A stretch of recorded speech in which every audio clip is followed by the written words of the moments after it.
हमने रूमिनेंट जैसे गाय और भैंस की स्टर साइकिल मध्य चक्र की बात कर ली। अब हम देखते बाकी पशुओं में क्या अंतर होता है मध्य चक्र में।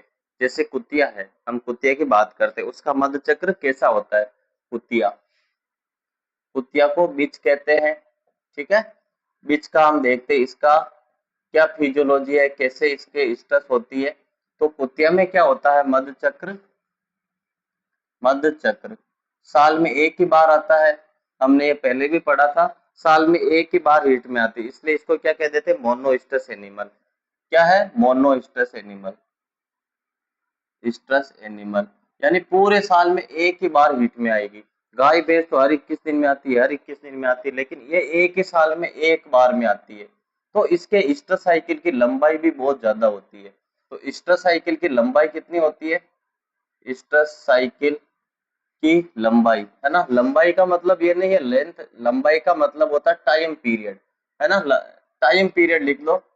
है ना, लंबाई से आप कंफ्यूज हो जाओगे। टाइम पीरियड, पीरियड यानी समय अवधि। समय अवधि कितनी बड़ी होती है, ये देख रहे हैं। ये कितनी होती है, 4.5 मंथ है से लेकर 13 महीने तक। 13 मंथ एवरेज लेते इसका औसत कितना आता है, 7 महीने।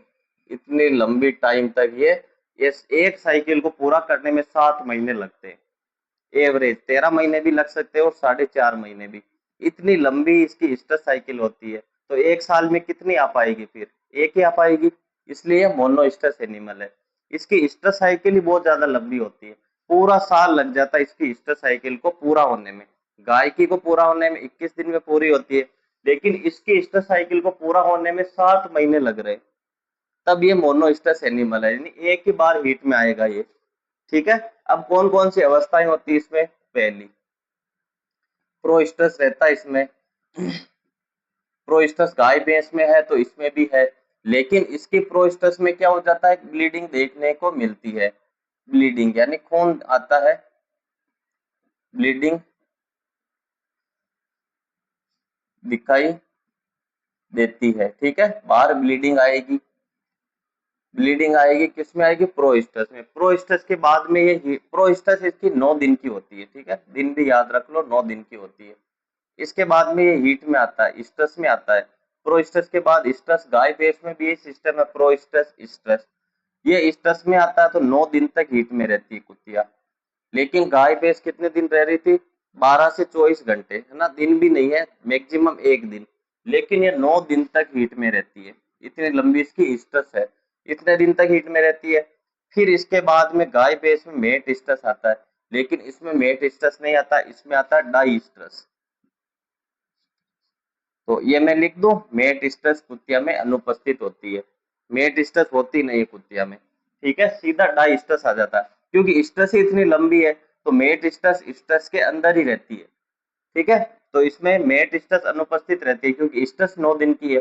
गाय भैंस में तो एक दिन की स्ट्रस है, इसलिए आगे की अवस्था मेट स्ट्रस हो गई। इसमें 9 दिन की स्ट्रस है, फिर डाई स्ट्रस है। डाई स्ट्रस है ये भी यदि कुतिया ज्ञाबिन है, कुतिया ज्ञाबिन है तो इसकी समय अवधि कितनी रहेगी, लगभग 56 दिन। 56 दिन से लेके 65 दिन।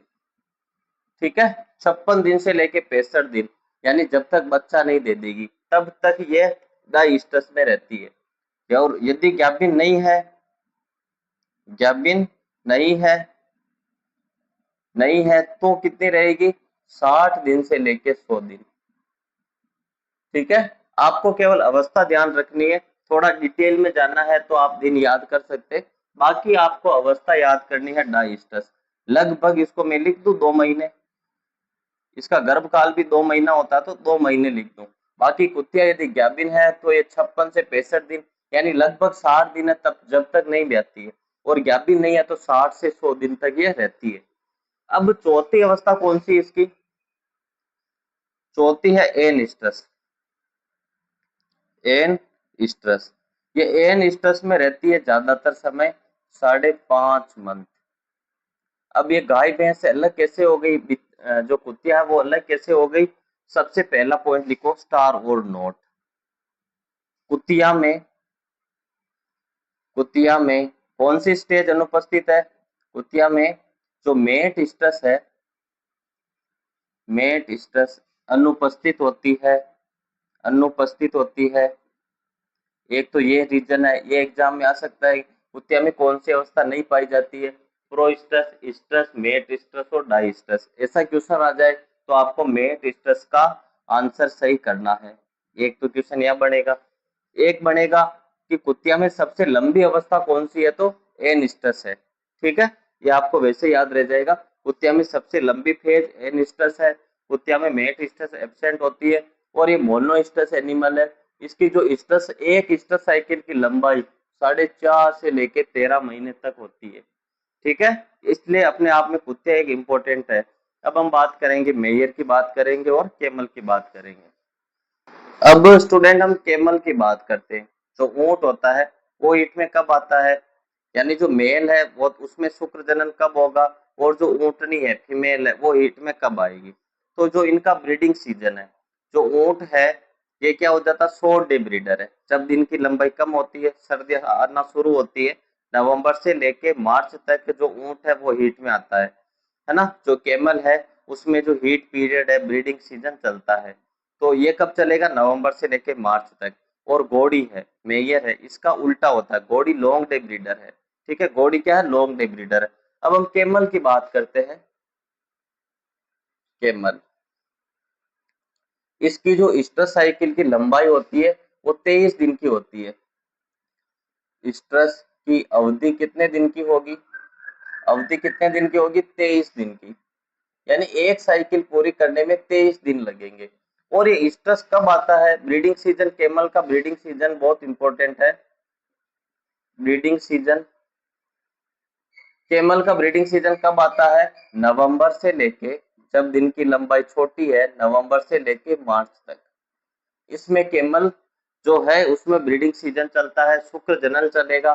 तो मेल है तो क्या हो जाएगा, मेल में ब्रीडिंग सीजन में शुक्र जनन, शुक्र जनन की प्रक्रिया चलेगी। और फीमेल है तो अंडाणु का निर्माण करेगी, फीमेल है तो अंडाणु का निर्माण करेगी। दोनों आपस में मिलेंगे, फर्टिलाइजेशन होगा और आगे प्रेगनेंसी होगी। और इसमें ब्रीडिंग सीजन कब चलेगी, नवंबर से लेके मार्च तक। कैमल है, ये क्या है, short day breeder, short day breeder है ये। यानी दिन की लंबाई कम होगी तब हीट में आते हैं, दिन की लंबाई कम होती है तब ब्रीडिंग सीजन आता है इनका, ब्रीडिंग सीजन आता है। ठीक है, ये हमने पढ़ा था, short day breeder, long day breeder. Melatonin hormone इसके लिए जिम्मेदार होता है, जो पीनियल ग्रंथि से आता है। मिलेनिन हार्मोन जेएनआरएच को प्रभावित करता है, उस कारण से शॉर्ट डे ब्रीडर और लॉन्ग डे ब्रीडर होते हैं। शॉर्ट डे ब्रीडर यानी दिन की लंबाई कम होगी, रात बड़ी होगी। ऐसा कब होता है, सर्दियों में होता है। ठीक है, इसलिए सर्दियां कब आती है, नवंबर से लेके मार्च के बीच में। इसलिए ब्रीडिंग सीजन इसका नवंबर से लेके मार्च तक। अब हम मेयर की बात करते हैं। मेयर, घोड़ी होती है, मेयर होती है। इसमें क्या होता है, स्ट्रेस साइकिल की जो अवधि होती है, अवधि कितने दिन की रहेगी, अवधि रहेगी लगभग 22 से लेके 23 दिन। जो इसकी स्ट्रेस साइकिल होती है, स्ट्रेस यानी हीट में कितने दिन रहती है, ये 6 दिन। 6 दिन तक मेयर हीट में रहती है, बीच होती वो 9 दिन रहती है। और इसमें स्ट्रेस और आगे की अवस्था होती है डाई स्ट्रेस, ये डाई स्ट्रेस है। डाई स्ट्रेस कितने दिन रहती है, 15 दिन।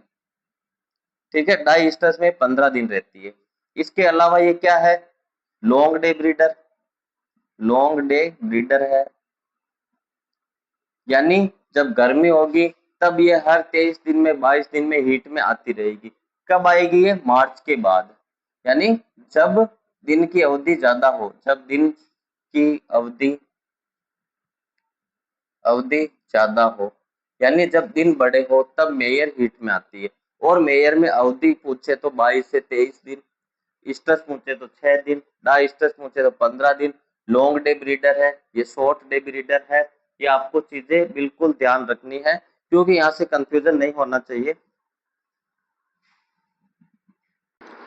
स्टूडेंट, अब हम सभी जानवरों की ईस्टर साइकिल, ओव्यूलेशन कब होता है, ईस्टर साइकिल की लंबाई कितनी है, हीट पीरियड कितने दिन का होता है, इसकी हम एक सारणी बनाएंगे, टेबल बनाते हैं, उसके अनुसार हम समझते हैं। वैसे तो हमने पढ़ा है, उसी को हम वापस रिवीजन करेंगे। यहाँ पे एनिमल लिखेंगे, कौन से पशु होते हैं, यहाँ पर जो ईस्टर्स की अवधि लिखेंगे, ईस्टर्स की अवधि यानी कितने दिन की ईस्टर्स होती है। फिर आता है हीट पीरियड, कितने दिन तक हीट में रहती है, हीट पीरियड। और लास्ट में लिखेंगे ओव्यूलेशन का टाइम, यानी ओव्यूलेशन कब होता है, ओव्यूलेशन कब होगा, इसके बारे में हम बात करेंगे। सबसे पहले गाय और भैंस की बात करते हैं, कौ की बात करते हैं। ईस्टर साइकिल की अवधि कितने दिन की होगी, 21 दिन की होगी। हीट पीरियड कितने दिन का रहता है, 12 घंटे से लेके 24 घंटे तक। और ओव्यूलेशन कब होता है, मेट स्ट्रेस में। ओव्यूलेशन कब होगा, मेट स्ट्रेस में, मेट स्ट्रेस, मेट स्ट्रेस में। या ये क्वेश्चन में ये भी आ सकता है कि हीट पीरियड स्ट्रेस के 12 से 14 घंटे बाद, तो भी मेट स्ट्रेस हो जाएगी, है ना। स्ट्रेस जो ये अवस्था होती है, स्ट्रेस हीट वाली, हीट पीरियड को क्या बोलते हैं, स्ट्रेस। तो स्ट्रेस के बाद, स्ट्रेस के बाद इसका मतलब क्या होता है, मेट स्ट्रेस हो गया ना। स्ट्रेस के बाद इसको मेट स्ट्रेस लिख दो, इसको मेट स्ट्रेस कहे। तो स्ट्रेस के बाद कितने घंटे बाद, 12 से लेके 14 घंटे बाद। ये एक लाइन बहुत कंफ्यूजन करती है, एग्जामिनर यहाँ बहुत ज्यादा घुमाता है। कहना तो यही चाह रहा मेट स्ट्रेस में, लेकिन ये कहता है स्ट्रेस के 12 से 14 घंटे बाद। तो ये भी स्टेटमेंट आए ना, तो इसको बहुत ज्यादा ध्यान से आप समझो। स्ट्रेस के बाद यानी इस अवस्था, स्ट्रेस के बाद क्या आती है, मेट स्ट्रेस। मेट स्ट्रेस में ओव्यूलेशन कब होगा, 12 से 14 घंटे बाद। स्ट्रेस जब निकलेगी हीट, उसके 12 से 14 घंटे बाद ओव्यूलेशन होता है। आप में से कोई एआई करते हो तो आपको पता, जब हीट पीरियड निकल जाता है, जब पशु बहुत ज्यादा बोलता है, तब उसकी एआई नहीं की जाती है। जब उसमें डिस्चार्ज आना, बोलना पशु बंद होता है, तब जाके एआई की जाती है। इसका मतलब मेट स्ट्रेस में ही ओव्यूलेशन होगा। ठीक है, ठीक है, चलो अब हम मेयर की बात करते हैं। मेयर में भी 21 दिन की होती है, 22 दिन की भी हो सकती है, लेकिन 21 दिन की होती है। और हीट पीरियड इसका कितना हमने पढ़ा था, 6 दिन। ओव्यूलेशन कब होगा, जो स्ट्रेस पीरियड है, स्ट्रेस पीरियड के अंतिम दिन, स्ट्रेस के अंतिम दिन, अंतिम दिन। ठीक है, या ऐसे भी लिख लो, स्ट्रेस के 5वें या 6वें दिन, 6वें दिन। ठीक है, 5वें या 6वें दिन। ठीक है, इसका मतलब 6 दिन का है, तो 5वें या 6वें दिन ओव्यूलेशन होगा। ठीक है, ये हमने किसकी बात की, कव की। अब हम सौ की बात करते हैं, सूअरी की बात करते हैं। सूअरी में ईस्टर साइकिल की लंबाई कितनी होगी, 21 दिन की। ठीक है, लेकिन जो हीट पीरियड है सूअरी का, थोड़ा नीचे लिखते हैं टेबल में। अब हम 100 की बात करते हैं, सूअरी।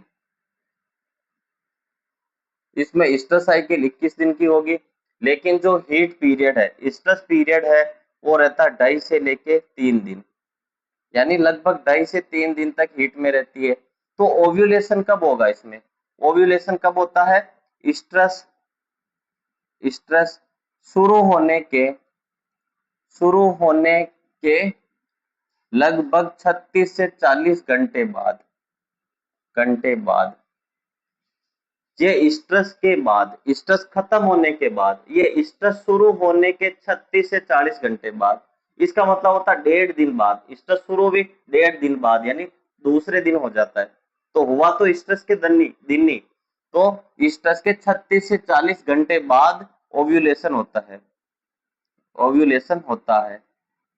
तो ओव्यूलेशन कब हुआ इसका, स्ट्रेस में ही होता है, स्ट्रेस पीरियड में। यहाँ पे स्ट्रेस पीरियड में ओव्यूलेशन हुआ दोस्तों, और यहाँ पे क्या हुआ, मेट स्ट्रेस में हुआ।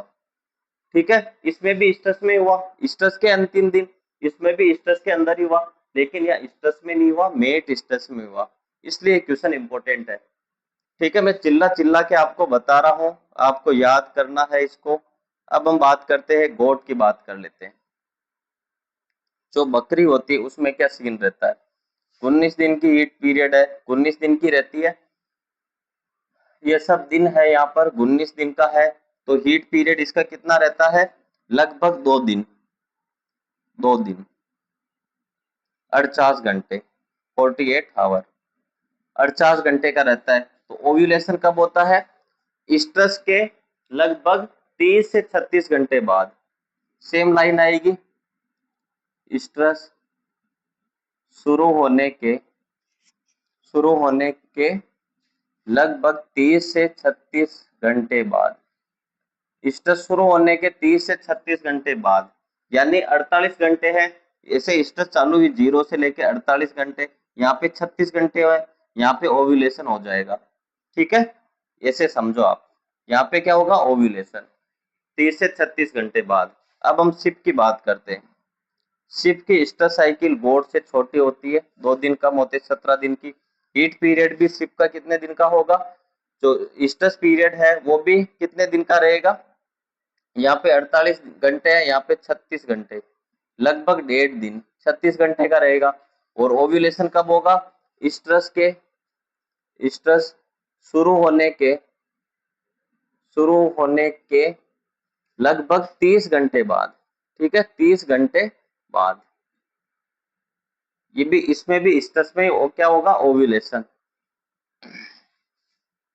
अब हम कैमल की बात करते हैं, कैमल की।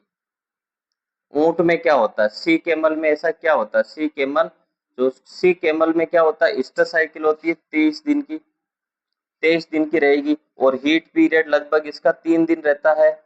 और ओव्यूलेशन कब होगा? इंड्यूस ओव्यूलेटर है, यदि मेटिंग होती है, ये यानी संभोग होता है, तो ओव्यूलेशन होगा। तो किस पर निर्भर करता है ओव्यूलेशन? यहाँ पर यह है इंड्यूस ओव्यूलेटर, इंड्यूस ओव्यूलेटर है ये, इंड्यूस ओव्यूलेटर। इंड्यूस ओव्यूलेटर कौन कौन से पशु होते हैं? कैमल है, केट है, रेबिट है, ये इंड्यूस ओव्यूलेटर है। तो ये टेबल आपको समझ में आ गई पूरी।